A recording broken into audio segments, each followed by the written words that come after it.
Bismillahirrahmanirrahim. Assalamualaikum warahmatullahi wabarakatuh. Hai, apa khabar semua? Cikgu harap anak-anak dalam keadaan yang sihat, ceria dan bersemangat belajar di rumah. Alhamdulillah, hari ini kita bertemu kembali dalam kelas Sains tahun 5 bersama Cikgu Rini. Okey, jom kita mula.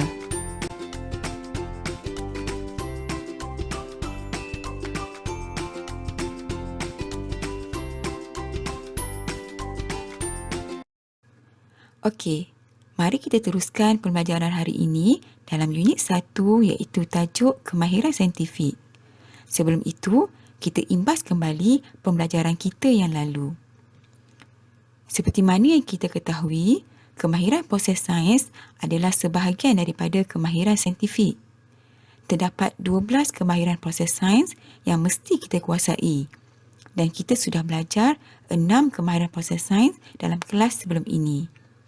6 kemahiran proses sains tersebut adalah memerhati, mengelas, mengukur menggunakan nombor, membuat inference, meramal dan berkomunikasi. Cikgu harap kamu telah menguasai kemahiran proses sains tersebut dan sudah menyelesaikan tugasan yang telah diberikan. Mari kita lihat standard pembelajaran untuk hari ini.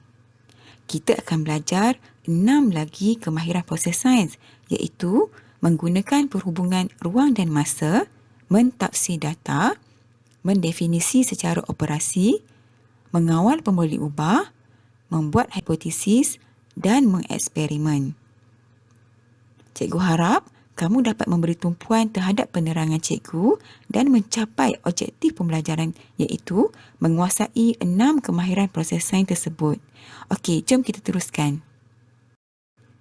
Kita mulakan dengan kemahiran proses sains iaitu menggunakan perhubungan ruang dan masa. Kemahiran ini memerihalkan perubahan sesuatu kejadian atau fenomena mengikut urutan masa berdasarkan perubahan parameter.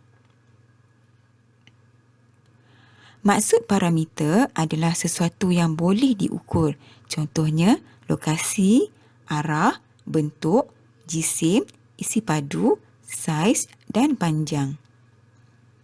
Ini bermakna kita akan mengukur perubahan parameter dalam sesuatu masa yang ditetapkan. Dalam contoh yang pertama, kita dapat lihat bahawa ais telah mencair dalam masa 30 minit. Oleh itu, apabila masa bertambah, ais mencair dan isi padu air bertambah. Begitu juga dengan contoh yang lain, iaitu selepas dibiarkan selama 20 minit, bentuk aiskrim menjadi tidak sekata dan saiznya semakin mengecil. Mari kita lihat beberapa contoh kemahiran ini. Berdasarkan situasi ini, pemerhatian yang dibuat ialah saiz ais menjadi kecil selepas 10 minit. Perhubungan yang dibuat ialah apabila bertambah masa, saiz ais semakin mengecil.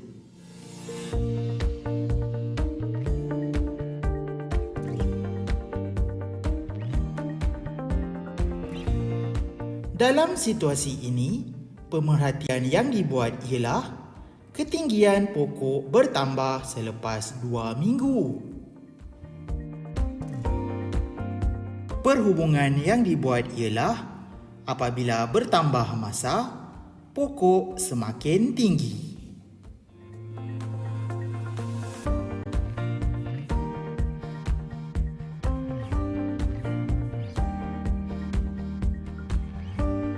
Pemerhatian dalam situasi ini ialah panjang bayang-bayang berkurang selepas 4 jam.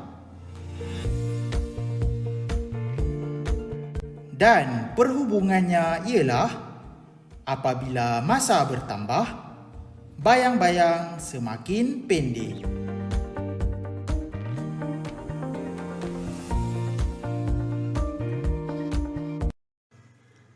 Kemahiran mentafsir data adalah memberi penerangan yang rasional tentang objek, peristiwa atau pola daripada data yang dikumpul.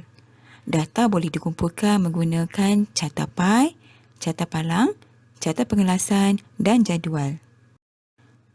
Contohnya, kita dapat mentafsir data dalam jadual ini iaitu setiap pertambahan masa 30 minit, jisim baju akan berkurang sebanyak 50 gram. Begitu juga data dalam carta pie ini dapat kita tafsirkan iaitu bilangan murid yang menaiki basikal adalah sama dengan bilangan murid yang menaiki kereta. Dan bilangan murid yang menaiki bas adalah yang paling ramai. Berdasarkan carta pengelasan ini, arnab dan gajah makan tumbuh-tumbuhan. Helang dan ular sawah makan haiwan lain. Manakala ayam dan monyet makan tumbuh-tumbuhan dan haiwan lain.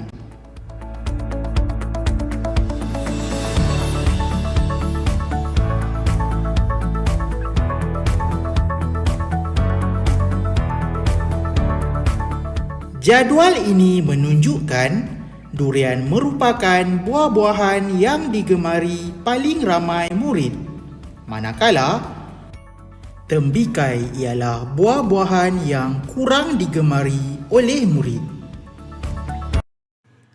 Seterusnya adalah kemahiran mendefinisi secara operasi, iaitu memberi tafsiran tentang sesuatu konsep dengan menyatakan perkara yang dilakukan dan diperhatikan. Contohnya, definisi secara operasi bagi pertumbuhan anak pokok ialah pertambahan bilangan daun pokok. Dalam contoh ini, kita dapat membuat tafsiran tentang sesuatu konsep dengan melihat pemboleh ubah bergerak balas atau pemerhatian yang dibuat. Jadi, definisi secara operasi pertumbuhan anak pokok bergantung kepada pemerhatian yang kita buat, seperti saiz daun bertambah besar, atau bilangan daun bertambah banyak, atau batang semakin besar, atau ketinggian pokok semakin bertambah, atau akar semakin panjang. Oleh itu, jika pemerhatian kita adalah nombor 1, iaitu saiz daun bertambah besar, maka definisi secara operasi bagi pertumbuhan anak pokok ialah saiz daun bertambah besar.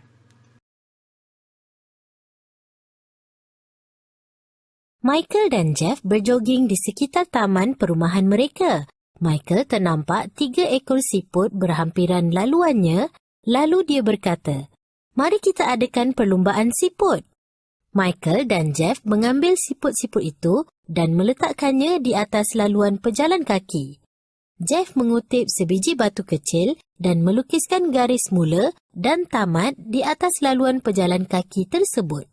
Mereka meletakkan setiap siput di atas garis mula dan perlumbaan itu pun bermula. Mereka mencatatkan masa yang diambil untuk setiap siput sampai di garisan penamat. Michael berkata, kelajuan siput ialah masa yang diambil untuk siput sampai di garisan penamat. Adakah anda tahu bahawa penyataan Michael ialah contoh bagi aplikasi suatu kemahiran proses sains? Kemahiran itu disebut sebagai kebolehan untuk mendefinisi secara operasi. Mendefinisi secara operasi ialah proses memberikan definisi mengenai sesuatu konsep dengan menyatakan perkara yang mesti dilakukan dan perkara yang patut diperhatikan. Dalam situasi ini, Michael dan Jeff mengukur masa yang diambil untuk 3 ekor siput itu sampai ke garisan penamat. Dalam memberikan definisi secara operasi, konteks diambil berdasarkan kepada pengalaman murid. Kemahiran ini tidak diperoleh daripada glosari dan bukan dengan menghafal. Kemahiran proses sains yang seterusnya adalah mengawal pemboleh ubah. Pemboleh ubah ialah perkara atau faktor yang mempengaruhi penyiasatan. Terdapat 3 pemboleh ubah, iaitu pemboleh ubah dimanipulasi, iaitu apa yang diubah ataupun apa yang kita tetapkan di awal eksperimen.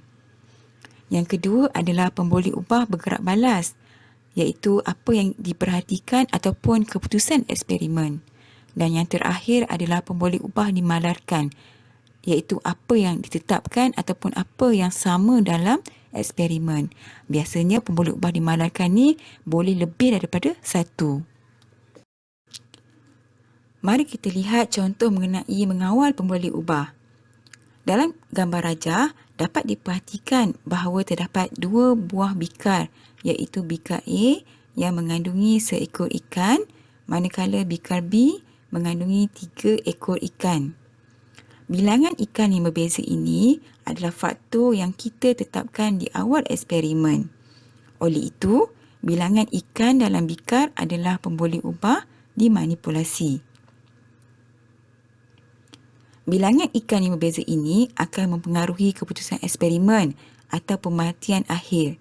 Jadi, pemerhatian akhir yang dibuat adalah selepas 2 hari, ikan di dalam bikar A hidup, manakala ikan di dalam bikar B mati. Oleh itu, keadaan ikan selepas 2 hari adalah pemboleh ubah bergerak balas. Apabila kita menetapkan bilangan ikan sebagai pemboleh ubah manipulasi, jadi faktor-faktor lain mestilah sama atau tetap. Contohnya jenis ikan. Kalau bikar A cikgu letak ikan emas, maka bikar B pun mesti ikan emas. Selain daripada jenis ikan, saiz bikar, isi padu air, jenis air juga mesti sama. Iaitu kita panggil dia sebagai pemboleh ubah dimalarkan. Jadi, dalam setiap eksperimen tu, sangat penting untuk kita mengenal pasti pemboleh-pemboleh ubah ini, iaitu pemboleh ubah dimanipulasi, pemboleh ubah bergerak balas dan pemboleh ubah dimalarkan. Kelas Michael sedang menjalankan penyiasatan ke atas faktor yang mempengaruhi tumbesaran pokok. Dia perlu menyiasat jika cahaya matahari diperlukan dalam tumbesaran pokok. Dia pilih 2 pokok yang sama jenis. Dia letakkan 1 pokok di dalam rumah dan 1 pokok lagi di luar rumah. Dia siram pokok-pokok itu dengan jumlah air yang sama untuk tempoh seminggu. Selepas seminggu, Michael mendapati bahawa pokok di luar rumah menjadi segar sementara daun pada pokok di dalam rumah menjadi layu. Adakah anda nampak faktor berbeza yang terlibat dalam penyiasatan Michael itu? Faktor-faktor ini ialah kehadiran cahaya matahari, jumlah air, jenis pokok dan tumbesaran pokok. Faktor-faktor ini dikenali sebagai pemboleh ubah. Kesemua ini menjadi faktor yang mempengaruhi keputusan penyiasatan.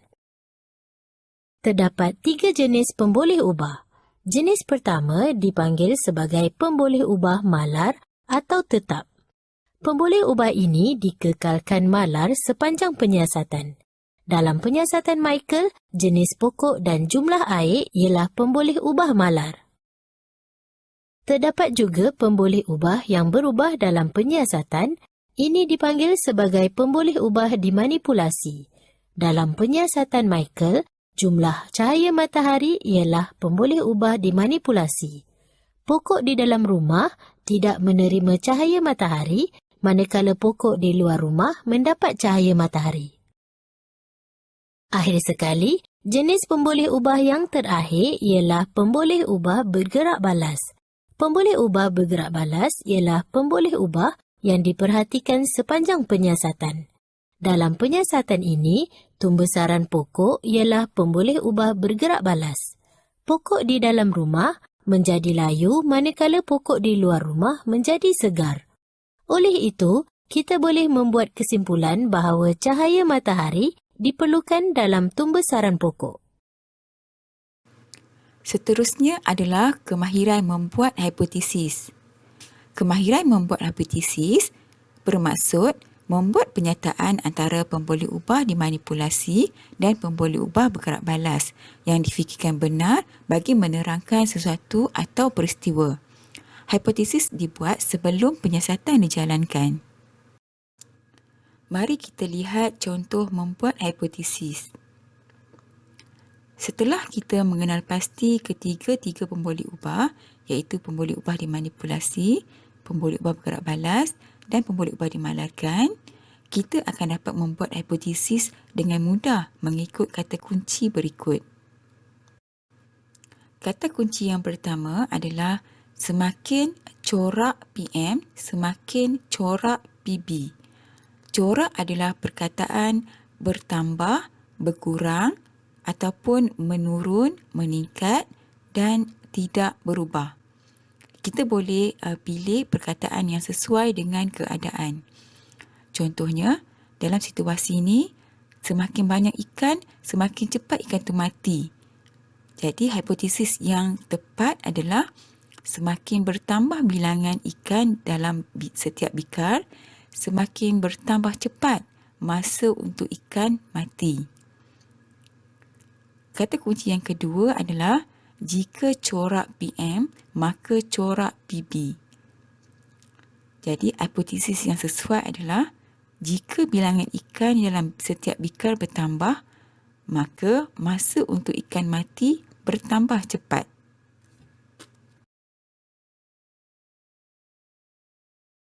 Michael dan Jeff menjalankan satu eksperimen di dalam makmal. Mereka sedang menyiasat kesan suhu air berbeza terhadap saiz belon. Michael dan Jeff meletakkan air sejuk, air suam dan air panas ke dalam 3 bekas berbeza. Mereka memasukkan hujung bukaan belon ke muncung botol dan meletakkan setiap botol itu ke dalam bekas air. Jeff membaca prosedur eksperimen dan berkata, "Kita perlu membuat hipotesis tentang eksperimen ini. Semakin bertambah suhu air, semakin bertambah saiz belon," balas Michael. Kemahiran proses sains yang terlibat dalam situasi ini dikenali sebagai membuat hipotesis. Membuat hipotesis melibatkan kemahiran membuat pernyataan umum mengenai hubungan antara pemboleh ubah dimanipulasi dengan pemboleh ubah bergerak balas. Dalam kes ini, pemboleh ubah dimanipulasi ialah jenis air seperti air sejuk, air suam dan air panas. Pemboleh ubah bergerak balas ialah saiz belon. Hipotesis boleh diuji untuk membuktikan kesahihannya. Hipotesis hanya boleh dibuktikan sah dengan melakukan eksperimen. Kemahiran yang terakhir adalah kemahiran mengeksperimen. Mengeksperimen adalah kemahiran merancang dan menjalankan penyiasatan untuk menguji sesuatu hipotesis dengan mengumpul dan mentafsir data bagi membuat kesimpulan daripada penyiasatan tersebut. Berikut merupakan langkah mengeksperimen. Sebelum kita menjalankan eksperimen, kita mestilah mengenal pasti masalah, diikuti dengan membuat hipotesis dan merancang eksperimen. Dalam merancang eksperimen, kita perlu menentukan pemboleh ubah, menyenaraikan alat dan bahan, merancang langkah-langkah, menentukan kaedah mengumpul dan menganalisis data, seterusnya melakukan eksperimen, mengumpul data, menganalisis data, mentafsir data, membuat kesimpulan dan yang terakhir adalah menulis laporan. Okey, jom kita lihat isi kandungan dalam buku teks muka surat 8 hingga 13. Situasi ini menunjukkan 4 orang rakan iaitu Anna, Ravi, Chan dan Melia yang telah menggunakan kemahiran proses sains untuk membantu mereka menyelesaikan masalah. Dalam dialog tersebut, mereka telah mempunyai masalah iaitu bagaimana untuk menghasilkan buih sabun yang lambat pecah. Mereka berpendapat bahawa jika menambah bahan lain seperti gliserin atau tepung ubi kayu ke dalam larutan sabun dapat menjadikan buih sabun tidak mudah pecah. Jadi, mereka telah membuat kesimpulan awal atau hipotesis bahawa semakin bertambah kuantiti gliserin, semakin bertambah tempoh yang diambil oleh buih sabun untuk pecah. Selepas itu, mereka mula merancang eksperimen. mereka telah mengenal pasti tujuan eksperimen, pernyataan masalah, membuat hipotesis dan menentukan pemboleh ubah.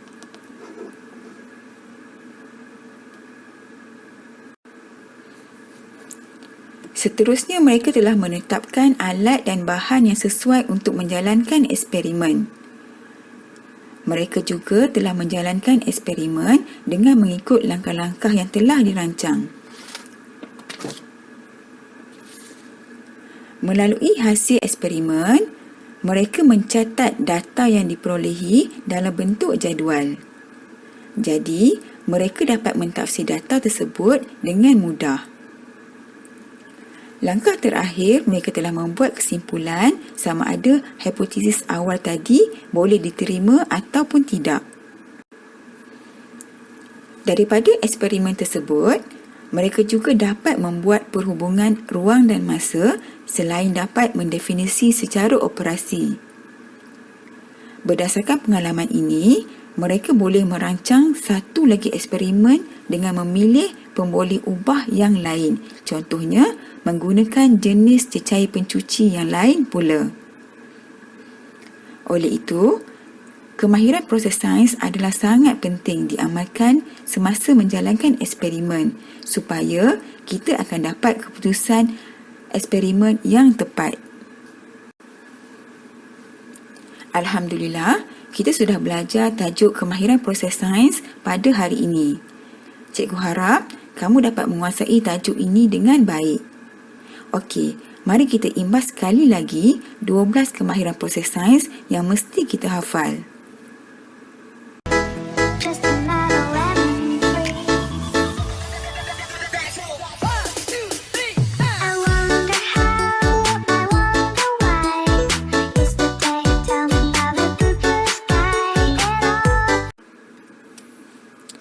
Untuk menguji kefahaman kamu dalam tajuk ini, kamu dikehendaki membuat latihan dalam buku teks muka surat 17. Kamu perlu buat soalan nombor 5 dan 6 sahaja. Salin dan jawab soalan berikut dalam buku latihan sains. Okey, jangan lupa buat tau.